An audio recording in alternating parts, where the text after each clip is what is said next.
we run a ski meet, much to my joy. So next year we're planning to run the ski meet in the French Swiss Alps. We've left it very loose. We've put on 2 levels of courses. It's the 21st to the 27th of March, which is 7 days. So there are 2 courses. The introductory course is running over 5 days, the Monday to the Friday, with the 2 days prior to that open for people to go and get warmed up and acclimatized and so forth. The intermediate course is running from the 21st. It's a 7-day course because we think it's necessary that people get acclimatized and warmed up before they go off and take on a 5-day ski trip.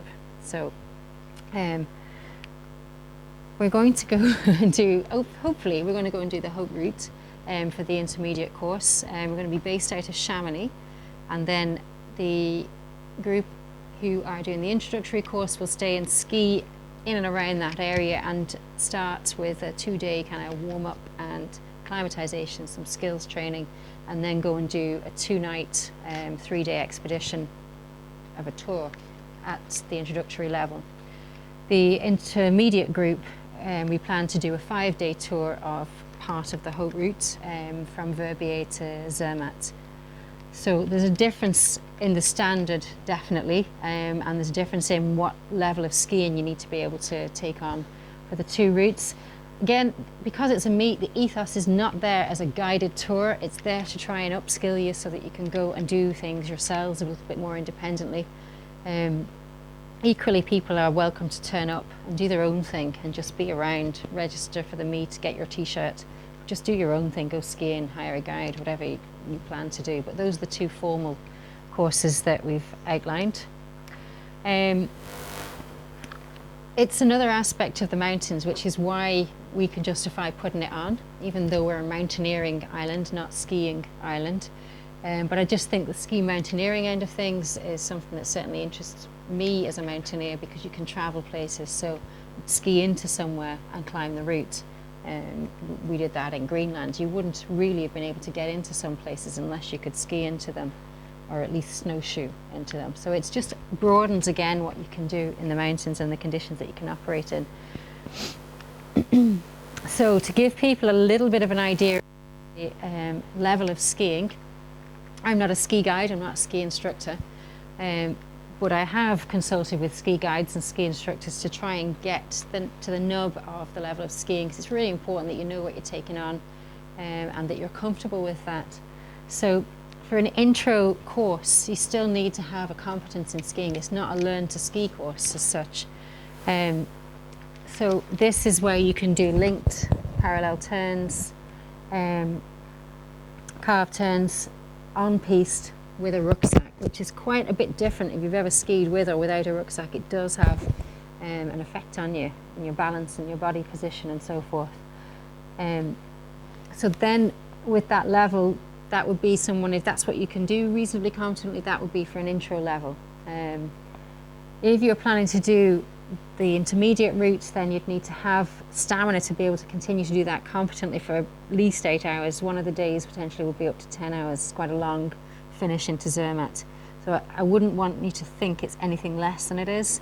And you'd need to be able to link your turns. You need to be able to move efficiently, quickly. It can be quite dangerous if people can't ski fast enough. Just that you're spending, if you think an 8-hour day turns into a 14-hour day very quickly if you can't, if you have to walk sections because it's too steep and so on. So it's just to bear that in mind. And again, if you've questions about that, if you're not sure, ring and ask, and we can talk through, or I can put you onto the guide and they know exactly what they're asking for and what they're looking for.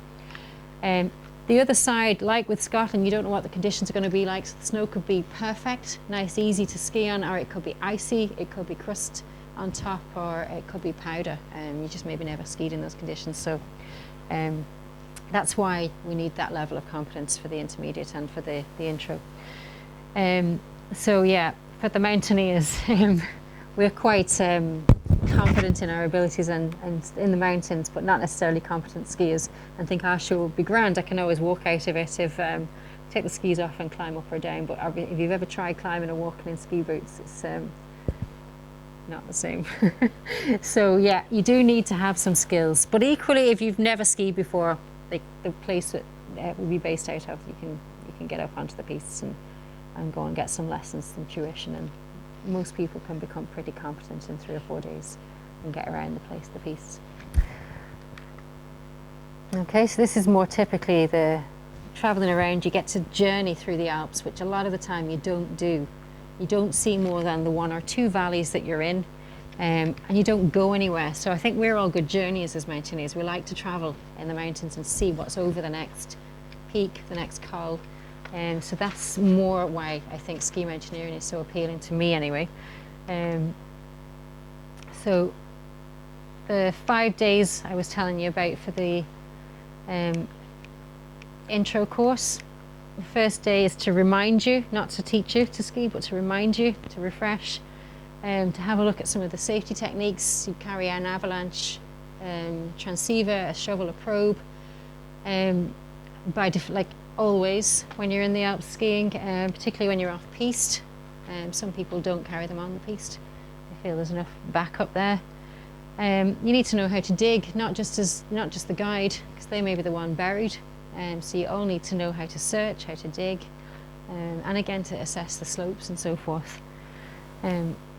After that day, then there'll be a day tour. You can go up and do a route and practice those skills, and then there'll be like I said, a 3-day, 2-night expedition where you travel from A to B to C and go and see what's over the next peak and in the next valley or two.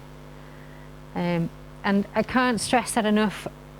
Potentially we may end up with one group for the intermediate and the introductory that may end up making one group. We have to work within the parameters of what people can and can't do. And like anything that you do in Scotland, in the Alps or whatever, the weather, the conditions and the group will dictate what's possible. So there's always an element of flexibility in courses because of that. The intermediate course is a 7-day course. The first 2 days is technique and getting back up to speed, making sure you're able for it. That again will be where the guide decides, are we going to do the height route, are we going to do something a little less difficult, or are we well able to do it?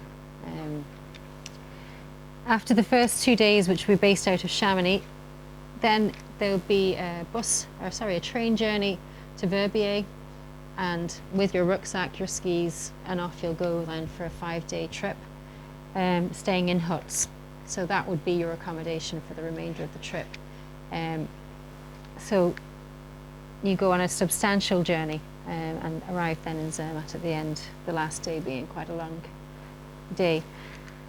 I've put prices up here. They may change. I was very quick to work them out, so unless I've missed something huge in the prices, they shouldn't change. And that's for the guide and the tuition. It's not for accommodation, flights, lift passes and so forth. So we'll provide some information on those other costs as well, because obviously there's a substantial list of not included if you're trying to budget and so forth. So we're not out to make a profit at all. It's just to cover costs, but I just need to make sure I'm covering the costs.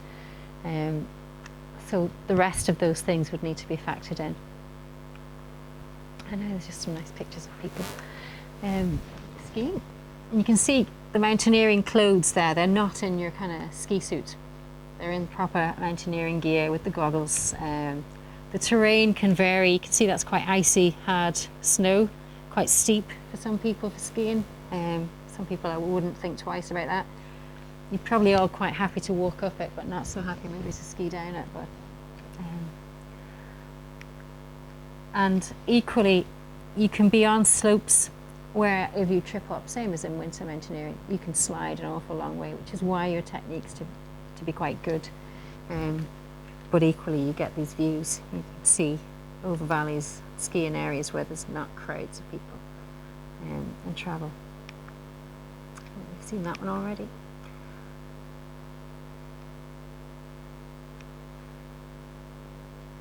Stunning.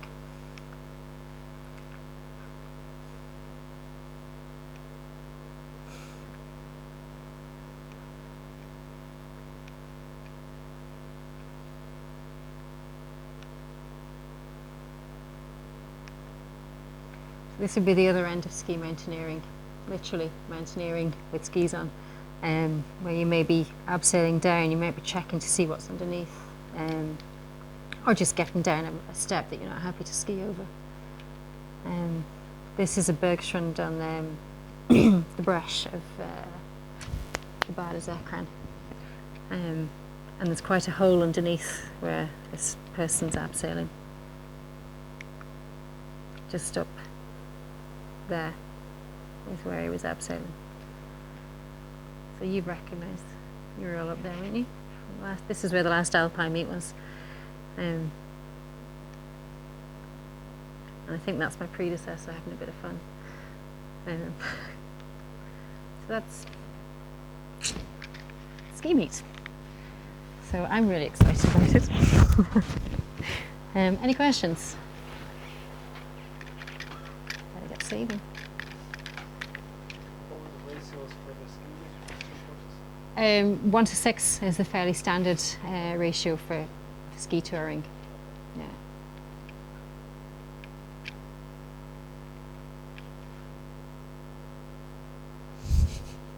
Nice big long Christmas list now. Yeah. Okay, well that's me for delivery of courses. We have a summer